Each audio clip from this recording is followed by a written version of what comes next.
In today's video, we're going to be going over everything about the 2023 Wrangler and what to expect going forward.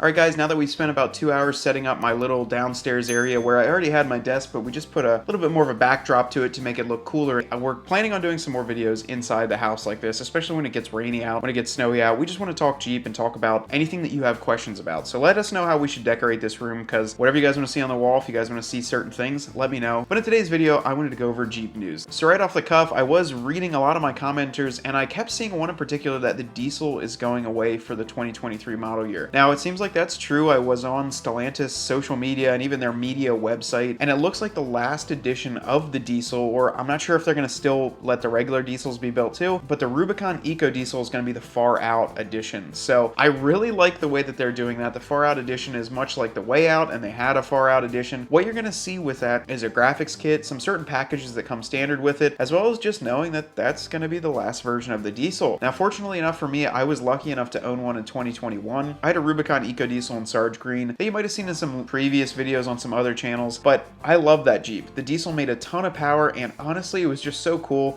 when you had the top and doors off and you hear that little grunt of almost like a tractor or that Kubota diesel underneath. It was neat for me. I always wanted a diesel Wrangler, but they never built them in the US. I lie. They built them in the US, but they always shipped them overseas, so I never had a chance to get one in the JK and the TJ whenever they were factory option, which I really wanted one. I was fortunate enough to own it, do some mods to it, so if you guys have any questions on the EcoDiesel, what mods I did, what performance gains I saw, definitely drop a comment below, or this will be a little bit of a plug. If you guys have any more further questions and you want to go into our website, there's a contact us section where it'll actually send it right to us. So if you guys want to drop a comment on there, contact us, then we can email back and forth and get into a bigger conversation outside of the YouTube realm. Now, besides the Rubicon EcoDiesel going away, the Purple Rain color is going to be gone as well. It was rumored to be gone at the end of September, and I will say, after seeing it at the Detroit Auto Show, I absolutely loved the color. It was even cooler in person. The shame of it is that the Jeep marketing team really didn't show it off that well while it was able to be ordered. So it was able to be ordered since, I mean, almost the beginning of the 2023 model year order banks opening, but they just didn't show it anywhere. There was like one or two leak shots. There was, I mean, I hate to say this, but bad renderings on the website that looked nothing like what the color was. And then after all that, they show it off at the Detroit Auto Show and go up in a couple weeks, it's gone. So it was a little bit short for me. I love the crazy colors. You guys know I have a high velocity yellow Jeep, so the Purple Rain was a great color in my book. And if you guys are fortunate enough to be able to order one, or you can pick one up at your local lot, that's something that's pretty cool. And I hate to see it go away this quick, but who knows, we might be seeing some cooler colors later on in the 23 model year. That'll be up to the designers at Jeep. You know, if you guys comment enough or write to them enough, maybe you could see your favorite color come back as well. One of the last things that I noticed on the 23 model year, so we were doing a lot of comparisons in between the 22 and 23. The biggest thing that you're going to notice is the price.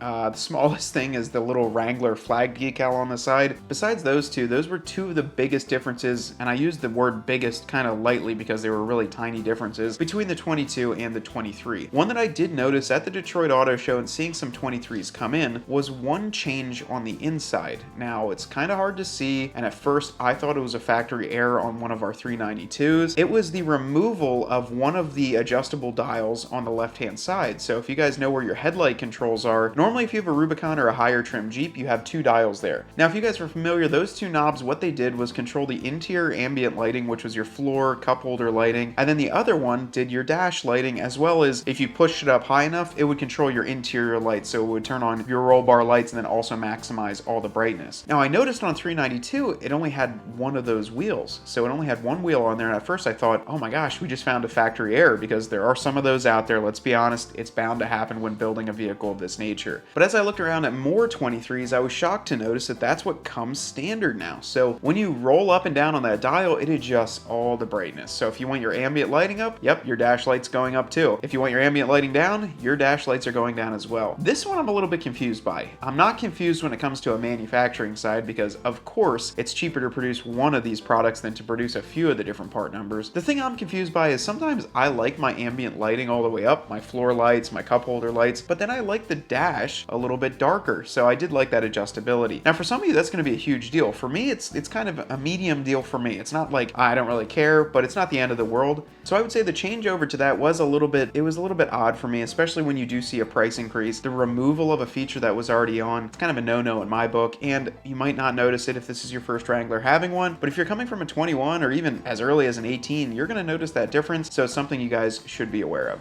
Now the next thing I wanted to cover was the used Jeep market. Now if you guys know me, I'm in the community, I'm constantly buying, trading in, ordering Jeeps, so I'm really in tune when it comes down to it. I've been following specifically the used Rubicon 392 pricing for about a year and a half now that I've piqued interest into that, and I will tell you that a year and a half and a year ago, the prices were sky high. I was seeing some roll across the lots at Mecum, Barrett-Jackson, getting $20,000, $30,000, $40,000 over sticker, and these were used units. I thought that was absolutely ludicrous, but back then the chip shortage seemed to be a lot worse than it is right now. Now, with the interest rates going the way they are, with the prices just continuing to go up for new units, I'm actually seeing the exact opposite. I thought that the used prices would continue to follow the new and rise with it, but I've been following one Wrangler in specific. This was the highest mileage, I believe the highest mileage 392 in the country, with over 45,000 miles on it. Now initially when they priced it out, I believe it was about $77,000, which was higher than its original MSRP, and I thought that is crazy for a Jeep with such high mileage. But I've been following that one. I've been watching the price reductions, I've been seeing what's happening with it, and as of today, I believe I just saw it drop to $68,000 or $69,000. Now what that shows to me, and when I was scrolling through the rest of those vehicles, is that all the other prices are dropping too. You can now pick up a used 392 for $72,000, $73,000, $74,000, somewhere in there, with 10 to 20,000 miles. Yeah, it's a 2021 and we're at 2023, but in a sense, you're getting the exact same vehicle from a 2021 to the 23 model year. If you could save yourself $10,000,